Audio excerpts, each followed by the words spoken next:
Hello, folks. Welcome to Business Basics. We've been looking this week at 25 ways to grow your business, and I'm joined by my co-host, Andy Hemming, today, who's going to give you 5 tips on how to improve your margins. Andy, it's great to see you. Thank you for joining. Hi, Mark. Let's get straight into the tips. We all want better margins, don't we? So let's crack on. Number one, I'm sure we've all seen it. I mean, costs are going up, but cost creep is not unusual in businesses. You know, we'll buy something and over a period of time, those costs will change and become disproportionate. I've noticed that happen quite a lot in a lot of the clients we work with.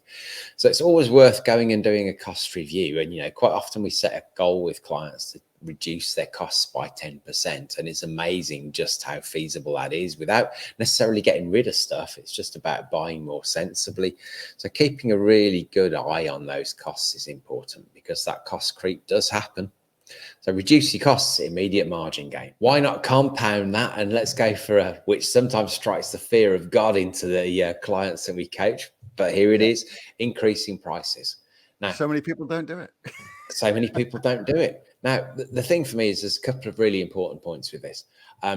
Number one, when you put your prices up, who is it that complains? Usually your D grade customers. Well, actually, if they go, well, we're not going to miss them very much. The A grade clients do not complain most of the time. So actually all we're doing is generating incremental margin for less work. The second thing is maybe I like to think of this as the lamb and mint sauce effect. So, you know, when you go to a supermarket and you buy a joint of lamb, you're probably quite sensitive to the price because it's what we'd call a key value item. But you just pick up the mint sauce and throw it in the basket. So what are the mint sauce items in your business where you could just increase the price without people really noticing? We need not make the assumption that people are coming to us to buy for a certain price. Why not offer a range of higher priced items? Now, higher priced items quite often come with higher margins. So why wouldn't we do that? People want to buy them, so we should offer them. So many people choose to compete solely on price, right? They don't choose to differentiate on value or a higher proposition.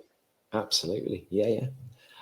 So really important. Let's give people range. Why would we cut our nose off to spite our face and not offer the solutions that people are actually looking at from us? Increasing frequency of purchases. I mean, that's always going to generate us more margin, not necessarily per transaction, but if we can get them back, then we're actually going to improve our margin, aren't we? And if we provide a really, really good customer experience and educate them well, then we might educate them towards our higher priced, higher margin items anyway.